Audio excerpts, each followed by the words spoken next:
Middle east में जारी युद्ध ने इस समय वैश्विक कमोडिटी मार्केट की दिशा ही बदल दी है। कच्चे तेल की सप्लाई पर दबाव जहां बढ़ा है, होर्मुज स्ट्रेट में जहाजी आवाजाही प्रभावित हुई है और शिपिंग लागत 40 से 50% तक बढ़ गई है। इसका सीधा असर तेल गैस पर ही नहीं बल्कि कृषि कमोडिटी जैसे गेहूं, मक्का, सोयाबीन और खाने के तेल पर भी दिखने लगा है। दूसरी तरफ फर्टिलाइजर की कीमतें भी बढ़ रही है, जिससे किसानों की लागत बढ़ने का खतरा है। वहीं सोना जैसा सुरक्षित निवेश भी पैसा तेजी से ले जा रहा है। तो बड़ा सवाल यह है कि क्या यह सिर्फ युद्ध का तात्कालिक असर है या कमोडिटी बाजार में एक बड़ा लंबी अवधि का ट्रेंड बन रहा है। किसानों, ट्रेडर्स और निवेशकों को इस बदलते माहौल में क्या रणनीति अपनानी चाहिए, इन्हीं अहम सवालों पर चर्चा करेंगे पृथ्वी फिनमार्ट के कमोडिटी डायरेक्टर मनोज कुमार जैन से। मैं हूं कमल शर्मा। मनोज जी, आपका स्वागत है मोलतोल में। नमस्कार कमल जी। सबसे पहले तो आपको और सारे व्यूवर्स को नवरात्रि और नववर्ष की बहुत बहुत शुभकामनाएं। जी, आपको भी नवरात्रि और गुड़ी पाड़वा की शुभकामनाएं। मनोज जी, मिडिल ईस्ट में जारी युद्ध की वजह से कमोडिटी मार्केट में अचानक बड़ा बदलाव दिख रहा है। आपके हिसाब से यह सिर्फ शॉर्ट टर्म जियोपॉलिटिकल रिएक्शन है या हम एक बड़े कमोडिटी सुपर साइकिल की शुरुआत देख रहे हैं? हाँ, कमोडिटी का सुपर साइकिल तो ऑलरेडी चल ही रहा है कमल जी। और हमने देखा कि वहां पे हमने प्रेशियस मेटल्स में बड़ी तेजी देखी थी, उसके बाद इंडस्ट्रियल मेटल्स में अच्छी बढ़त देखी थी, और अब हम यहाँ पे देख रहे हैं कि एनर्जी में एक बड़ी जो है मजबूती देखने को मिल रही है। तो सुपर साइकिल यहाँ पे जारी है। हम देख रहे हैं कि एक जिस तरह से कोई भी एसेट क्लास में सेक्टर रोटेशन होता है, उसी तरह से हम यहाँ कमोडिटी में जो है रोटेशन देख रहे हैं। लेकिन जिस तरह से ये वॉर की शुरुआत हुई पिछले लगभग 16 दिन पहले, और जो एस्केलेशन हम देख रहे हैं, तो उसने निश्चित रूप से पूरी दुनिया के सामने एक बड़ा जो है हम कह सकते हैं कि प्रश्न प्रश्न चिन्ह लगा दिया है एनर्जी सिक्योरिटी को लेकर के। जिस तरह से यहाँ पे जो सप्लाई प्रभावित हुई है एनर्जी की, वो उसके चलते हम देख रहे हैं कि अब इन्फ्लेशन अप्रत्याशित लेवल पर बढ़ने की जो है संभावनाएं बढ़ रही है।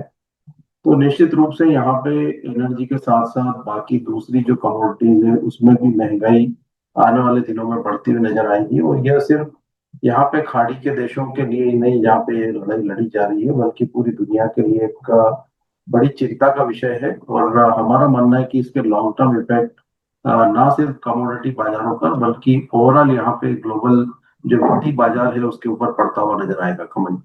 जी, अब मनोज जी, हम एक एक कमोडिटी को लेते हैं जिन पे सीधा असर होगा। तो पहले है तेल और ऊर्जा। आईई के मुताबिक तेल सप्लाई में लगभग 80 लाख बैरल प्रतिदिन कमी की आशंका है। अगर यह स्थिति लंबी चली तो क्रूड ऑयल और गैस की कीमतें कहां तक जा सकती है?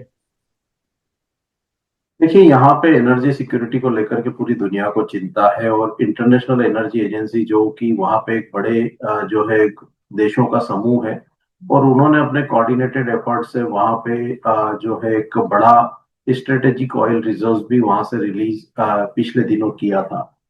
भारत भी इसका मेंबर है, लेकिन वो एसोसिएट मेंबर है। और हमने देखा कि यहाँ पे जो डेवलप नेशंस है वो वहाँ पे जो बड़ा तेल का रिजर्व रखते हैं, उन्होंने आईईए की सहमति पर वहाँ पे रिजर्व जो है रिलीज करने की बात कही। जहां तक उत्पादन और डिमांड का सवाल है, तो निश्चित रूप से यहाँ पे लगभग 8 मिलियन बैरल के उत्पादन प्रभावित होने के अनुमान लगाए गए थे। लेकिन हमारा मानना है कि यहाँ पे खाड़ी जो कि ओपेक के बड़े हम कह सकते हैं कि मेंबर्स जो है वहां पे उत्पादन करते हैं, और दुनिया में ओपेक के मेंबर्स का एक बड़ा उत्पादन जो है आता है। और निश्चित रूप से यहाँ पे अगर ये युद्ध लंबे समय तक चलता है, तो ये 8 लाख बैरल से कहीं ज्यादा जो है उत्पादन प्रभावित हो सकता है। अभी हम देख रहे हैं कि उत्पादन के साथ ही यहाँ पे सप्लाई भी बड़ी मात्रा में प्रभावित हो रही है, क्योंकि ईरान ने जो स्ट्रेट ऑफ हॉर्मुज का रास्ता है, जहां से लगभग दुनिया का 20% तेल जो है परिवहन होता है, लगभग की 20 लाख बैरल प्रतिदिन, वो यहाँ पे प्रभावित हो रहा है। और इसीलिए हम देख रहे हैं कि जो कच्चे तेल की कीमतें हैं इंटरनेशनल मार्केट में $100 के स्तर को पार करती हुई नजर आई। ब्रेंट की कीमतें आज $113 के स्तर पर है। डब्ल्यूटीआई की कीमतें $96 प्रति बैरल के लेवल पर है। तो अगर जल्द यहाँ पे इस परिस्थिति से निजात नहीं मिलती है, तो हम कच्चे तेल की कीमतों को आने वाले समय में यहाँ पे 130-140 डॉलर प्रति बैरल तक भी जाते हुए देख सकते हैं। तो निश्चित रूप से एक बड़ी चिंता का विषय है। और साथ ही रुपी में यहाँ पे कमजोरी है दूसरी करेंसीज के मुकाबले, स्पेशली डॉलर। तो भारत में यहाँ पे उसका असर और भी ज्यादा बड़े रूप में देखने को मिलेगा, कमल जी। अब मनोज जी, शिपिंग लॉजिस्टिक को ले तो हॉर्मुज स्ट्रेट में बाधा और फ्रेट रेट 40% 50% बढ़ने से वैश्विक सप्लाई चेन पर कितना असर पड़ेगा? क्या इससे एग्री कमोडिटी की कीमतें और बढ़ सकती है?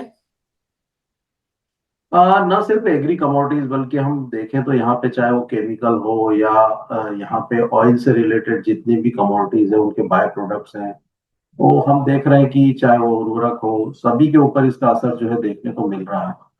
फ्रेट की कॉस्ट की बढ़ोतरी डायरेक्ट यहाँ पे कोई भी जो कमोडिटी जो परिवहन होती है उसके ऊपर यहाँ पे उसका असर पड़ता है। और ना सिर्फ फ्रेट, बल्कि हम देख रहे हैं कि वहाँ पे इंश्योरेंस की कॉस्ट भी बड़ी रूप में बढ़ती हुई नजर आई है। और बहुत सारी शिपिंग कंपनीज ने जो है अपने लॉजिस्टिक्स जो है वो वहाँ पे कैंसिल किए अगले कुछ दिनों के लिए, स्पेशली जो मध्य पूर्व के देशों में जो भी आवक जावक होती थी वहां पे, क्योंकि इंश्योरेंस की कॉस्ट में वहां पे अप्रत्याशित बढ़त देखने को मिल रही है। तो हमारा मानना है कि यहाँ पे लॉजिस्टिक्स के जो इश्यू हैं वो निश्चित रूप से सारी कमोडिटी को यहाँ पे प्रभावित करते हुए नजर आएंगे, चाहे वो इम्पोर्टेड कमोडिटी हो या एक्सपोर्ट होने वाली कमोडिटी हो।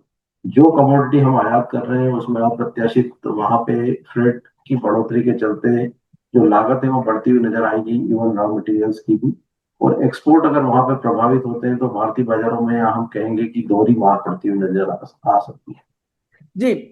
मनोज जी, एग्रीकल्चर कमोडिटी में मेन देखे तो कॉर्न, सोयाबीन और गेहूं की कीमतों में पहले ही तेजी दिख रही है। क्या बायोफ्यूल डिमांड बढ़ने से अनाज की कीमतों में और तेजी आ सकती है? देखिए, निश्चित रूप से हम यहाँ पे देखते हैं कमल जी की जब जब भी कच्चे तेल की कीमतें 90 डॉलर या उसके स्तर के ऊपर पहुंचती हुई नजर आई है, तो वहां पे बायोफ्यूल के रूप में जो कमोडिटीज जो यूज की जाती है उनकी कीमतों में भी बढ़ोतरी देखने को मिलती है। हमने जब ये युद्ध की शुरुआत हुई तो वहां पे हमने इंटरनेशनल मार्केट में सोयाबीन की कीमतों में बढ़त आते हुए देखी थी। कीमतें 52 सप्ताह के उच्च स्तर पर पहुंचती हुई नजर आई, खाने के तेलों में उसकी बढ़ोतरी आती हुई नजर आई। अब हम देख रहे हैं कि चावल, शुगर और कॉर्न में भी वहां पे बढ़ोतरी देखने को मिल रही है। भारत सरकार यहाँ पे ऑलरेडी 20% एथेनॉल ब्लेंडिंग का जो मैंडेट है वो पास कर चुकी है। और हम देख रहे हैं कि उसके चलते यहाँ पे कॉर्न की कीमतों में जो लगातार दबाव था वहां सुधार देखने को मिला। भारत सरकार ने शुगर का जो एक्सपोर्ट कोटा रिलीज किया तो उसके चलते वहां पे भारतीय बाजारों में शुगर की कीमतों में भी सुधार रहा। और राइस हम देख रहे हैं कि यहाँ पे लगातार इथेनॉल में उसका जो प्रतिशत है वो बढ़ता हुआ नजर आया है। तो अगर कच्चे तेल की कीमतें 90 डॉलर प्रति बैरल के स्तर के ऊपर बनी रहती है तो जितनी भी जो बायोफ्यूल में यूज होने वाली कमोडिटी है, चाहे वो खाने का तेल हो, पाम हो या शुगर हो या कॉर्न हो या राइस हो, उनकी कीमतों में भी यहाँ पर बढ़त जो है वो देखने को मिल सकती है। जी। अब मनोज जी देखिए, भारत जो है दुनिया का लगभग 40% चावल एक्सपोर्ट करता है। अगर शिपिंग महंगी रही तो क्या भारतीय चावल एक्सपोर्ट पर बड़ा असर पड़ सकता है? हाँ, बिल्कुल पड़ता हुआ नजर आएगा कमल जी, क्योंकि हम यहाँ पे मेनली जो खाड़ी के देश है वहां पे बड़ी मात्रा में निर्यात करते हैं चावल का। और अगर ये युद्ध लंबे समय तक चलता है और यहाँ पे शिपिंग के जो कॉस्ट है अगर वो एलिवेटेड लेवल पर बने रहते हैं तो निश्चित रूप से यहाँ पे जो एक्सपोर्ट है वो प्रभावित होता हुआ नजर आएगा। लेकिन एक अच्छी चीज ये है कि हम वहाँ पे इथेनॉल के रूप में प्रोडक्शन के रूप में वहाँ पे राइस को बड़ी मात्रा में यूज कर रहे हैं। तो किसानों को शायद उतना वहां पे फर्क पड़ता हुआ नजर नहीं आएगा। लेकिन अगर एक्सपोर्ट डिमांड कमजोर पड़ती है तो निश्चित रूप से यहाँ पे एक राइस इंडस्ट्री के लिए बड़ा सेटबैक हो सकता है। जी। अब मनोज जी, हम अपने देश के हिसाब से लें खाने के तेल, तो क्रूड ऑयल की तेजी के कारण पाम ऑयल और अन्य वेजिटेबल ऑयल में तेजी देखी जा रही है। क्या यह ट्रेंड लंबे समय तक रह सकता है? देखिए, ये पूरा डिपेंड करेगा कि वॉर यहाँ पे कितने समय तक चलता है और कितनी जल्दी हम इसको वहां पे समाप्त करवा सकते हैं। सारे देश यहाँ पे लगातार प्रयासरत है, क्योंकि महंगाई ना सिर्फ भारत बल्कि पूरी दुनिया के लिए एक बड़ी चिंता का विषय है। यूरोप में हम देख रहे हैं कि गैस की कीमतें 70% से ज्यादा बढ़ चुकी है जब से वॉर की शुरुआत हुई हो। और शिपिंग की कॉस्ट यहाँ लगातार बढ़ रही है। तो इसमें भारत, जो कि एक बड़ी कंजम्पशन वाली इकोनॉमी है, 150 करोड़ की यहाँ पे जनसंख्या है, और काफी सारी चीजें हम बड़ी मात्रा में आयात करते हैं। तो ऐसे में अगर यहाँ पे शिपिंग की कॉस्ट बढ़ती है और युद्ध लंबे समय तक चलता है तो निश्चित रूप से हमारे लिए एक बड़ी चिंता का विषय होगा, और इसका प्रभाव जो है लंबे समय तक हमारी अर्थव्यवस्था पर पड़ सकता है। और इमीडिएट असर हम देख भी रहे हैं, जिस तरह से यहाँ पे रुपया रोज नए रिकॉर्ड स्तर पर पहुंचता हुआ नजर आया। आज हमने 93 के भी पास जो है रुपये को जाते हुए देखा डॉलर के मुकाबले। तो एक बड़ी चिंता का विषय है। हमारा मानना है कि यहाँ पे पूरे दुनिया भर की जो सरकारें यहाँ पे इसके लिए प्रयास करेगी कि युद्ध जल्द से जल्द समाप्त हो, ताकि यहाँ पे न सिर्फ एनर्जी बल्कि फूड सिक्योरिटी जो है वो भी बहाल हो सके। जी मनोज जी, अब अपने देश में खरीफ फसलों की बुआई का समय आ रहा है, तो ऐसे में यूरिया और अमोनिया की कीमतें तो लगभग 10% बढ़ गई है। क्या इससे अगली फसल सीजन में किसानों की लागत काफी बढ़ जाएगी? निश्चित रूप से यहाँ पे लागत तो बढ़ेगी कमल जी, क्योंकि हम देख रहे हैं कि जो एनर्जी के प्राइस है वो भी बढ़ते हुए नजर आए हैं। हालांकि अभी भारत सरकार ने यहाँ पे कोई जो बर्डन है वो पास किया नहीं है जनता के ऊपर, लेकिन हम देख रहे हैं कि भारत का जो क्रूड बास्केट है वो इंटरनेशनल मार्केट में कीमतों में लगातार बढ़त होने से लगभग पिछले 2 महीने के जो औसत जो स्तर थे वहां से लगभग डबल के लेवल पे पहुंच चुका है। तो आगे पीछे सरकार को ये जो बढ़त है ये कंज्यूमर को पास करनी ही पड़ेगी। नहीं तो हम वहां देखेंगे कि जो फिस्कल डेफिसिट है वो बढ़ता हुआ नजर आएगा सरकार का। तो निश्चित रूप से जब ये जो है सरकार यहाँ पे जो बढ़ी हुई लागत को जब कंज्यूमर को पास करेगी, तो वहां पे अप्रत्याशित जो है बढ़त महंगाई में देखने को मिल सकती है। उसका असर ओवरऑल अर्थव्यवस्था पर रहेगा। जहां तक उर्वरक का सवाल है तो निश्चित रूप से हम देख रहे हैं कि यहाँ पे हम जो रॉ मटेरियल है बड़े रूप में आयात करते हैं जो उर्वरक मैन्युफैक्चरिंग के लिए रहता है। गैस की अगर हम देखें तो लागत बड़े रूप में बढ़ती हुई नजर आई है, और बाकी जो भी केमिकल जो वहाँ पे उर्वरक के उत्पादन में जरूरत लगती है वो उनकी भी कॉस्ट वहाँ पे लगातार बढ़ती हुई नजर आई है। तो ऐसे में यहाँ पे डीजल पेट्रोल की लागत में बढ़ोतरी और उर्वरक की लागत में बढ़ोतरी, निश्चित रूप से यहाँ पे जो खेती का जो खर्चा है वो वहां पे बढ़ता हुआ नजर आएगा। तो कहीं ना कहीं किसानों की जो लागत है उत्पादन की वो वहां पे बढ़ती हुई नजर आएगी। हमारा मानना है कि सरकार की नजर इसके ऊपर रहेगी और वो कुछ न कुछ ऐसा प्रयास करेगी कि किसानों के ऊपर ज्यादा बर्डन इसका आता हुआ नजर ना आए। और सरकार ये भी प्रयास करेगी कि इस युद्ध को जल्द से जल्द समाप्त करा सके, ताकि भारत जो कि हम देख रहे हैं कि ना सिर्फ एनर्जी बल्कि खाने के तेल दोनों बड़ी मात्रा में आयात करता है, और उसका निश्चित रूप से महंगाई से एक बड़ा जो है लिंकेज रहता है। तो इसको देखते हुए प्रयास रहेंगे कि ये जल्द से जल्द समाप्त हो, ताकि किसानों के ऊपर यहाँ पे जो है ज्यादा इसका प्रभाव पड़ता हुआ नजर ना आए। जी, अब मनोज जी बात करते हैं सोने की। सोने को ये कहा जाता है कि जियो पॉलिटिकल टेंशन के समय सेफ हेवन है, लेकिन अभी तो फेल होता हुआ नजर आ रहा है। क्या मौजूदा हालात में गोल्ड में लंबी अवधि में तेजी बन सकती है, या अब क्या होगा? देखिए, यहाँ पे सोना और चांदी हमेशा से सेफ हेवन असेट के रूप में ही देखे जाते हैं, लेकिन यहाँ पे जब भी कोई सेंटीमेंट बदलता है तो उसका असर जिस तरह से दूसरी कमोडिटीज पे पड़ता है निश्चित रूप से सोने और चांदी के ऊपर भी पड़ता है। और वही असर अभी हम यहाँ पे वर्तमान में सोने और चांदी के ऊपर पड़ते हुए देख रहे हैं। सोना इंटरनेशनल मार्केट में काफी समय से $5,000 के स्तर के ऊपर बना हुआ था, और कल हमने वो स्तर टूटते हुए देखे। चांदी की कीमतें भी जो $78 के स्तर को होल्ड कर रही थी, हमने वो लेवल के नीचे कीमतों को फिसलते हुए देखा।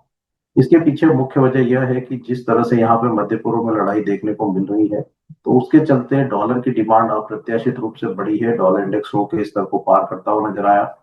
यूएस के 10 वर्ष के बॉन्ड की दरें वहां पे बढ़ती हुई नजर आई, क्योंकि जो ग्लोबल निवेशक है हम देख रहे हैं कि जो रिस्कियर असेट में वहां पे लगातार प्रेशर है, तो वो कहीं ना कहीं सेफ हेवन असेट की ओर जाते हुए नजर आ रहे हैं, और उनका जो रुझान है वो बॉन्ड की तरफ होता हुआ नजर आया है। तो बॉन्ड मार्केट की बढ़त से यहाँ पे सोने और चांदी की सेफ हेवन बाइंग कमजोर पड़ी है। दूसरा, हम देख रहे हैं कि जो खाड़ी के देश जो वहां पे बड़े रूप में पेट्रो और एनर्जी प्रोडक्ट्स एक्सपोर्ट करते थे, और उनका बड़ा जो पैसा है वो निवेश के रूप में सोने चांदी में जाता था। अब हम देख रहे हैं कि जब से लड़ाई की शुरुआत हुई है उनका जो एक्सपोर्ट है और जो उत्पादन है वो बड़े रूप से प्रभावित हुआ है। तो वहां पे कोई जनरेशन जो है सरप्लस का होता हुआ नजर नहीं आ रहा है, तो उनकी डिमांड साफ तौर पर प्रभावित हुई है। दूसरा, वहां पे जो वॉर वो यहाँ पे लड़ रहे हैं ईरान के साथ में, तो उसका एक्सपेंस भी उनको होता हुआ नजर आ रहा है। अभी हम देख रहे हैं कि दुबई जो कि दुनिया का सबसे बड़ा गोल्ड का मार्केट है, वहां पे कोई जो है बाइंग देखने को नहीं मिल रही। और जो ट्रेडर्स है वो वहां पे डिस्काउंट पे जो है सोने और चांदी को ऑफर कर रहे हैं। तो ये एक सेंटिमेंटल इम्पैक्ट है जिसका असर सोने और चांदी की कीमतों पर पड़ता हुआ दिख रहा है। हमारा मानना है कि जब तक ये लड़ाई जारी रहेगी सोने और चांदी पर दबाव बना रह सकता है। लेकिन जैसे ही यहाँ पे लड़ाई का अंत होगा तो जो डी डॉलराइजेशन का प्रोसेस हमने रशिया यूक्रेन वॉर के बाद देखा था वो आने वाले समय में और भी मजबूत होता हुआ नजर आएगा, क्योंकि जिस तरह से यहाँ पे लड़ाई जो है लड़ी जा रही है तो दुनिया भर का जो भरोसा है वो कहीं ना कहीं यहाँ पे सेफ हेवन के रूप में गोल्ड और सिल्वर की तरफ और भी मजबूत होता हुआ नजर आएगा। तो हम कह सकते हैं कि ये शॉर्ट टर्म में यहाँ पे कीमतों में दबाव रह सकता है। कीमतें सोने की एक बार फिर से 4,500 4,440 डॉलर और चांदी की कीमतें यहाँ पे 64 से 60 डॉलर तक इंटरनेशनल मार्केट में आ सकती है। उस लिहाज से भारतीय बाजारों में 1,35,000 सोना और लगभग 2,20,000 जो है वो चांदी की कीमतें शॉर्ट टर्म में आ सकती है। तो ये लड़ाई जब तक जारी रहेगी उसका असर नेगेटिव रूप में सोने और चांदी के ऊपर देखने को मिलेगा। लेकिन लड़ाई जैसे ही वहां पे समाप्त होगी तो फिर से हम वहां पे एक अच्छी तेजी सोने और चांदी की कीमतों में आते हुए देखेंगे। जी। और मनोज जी, अब हम निवेशकों के लिए रणनीति की बात कर ले तो इस समय कमोडिटी मार्केट में वॉलेटिलिटी बहुत ज्यादा है। ऐसे में ट्रेडर्स और इन्वेस्टर को किस तरह की रणनीति अपनानी चाहिए? मेरा मानना है कि यहाँ पे जब इस तरह की वोलेटिलिटी रहती है तो निवेशकों को थोड़ी सावधानी बरतना चाहिए, कॉशियस रहना चाहिए।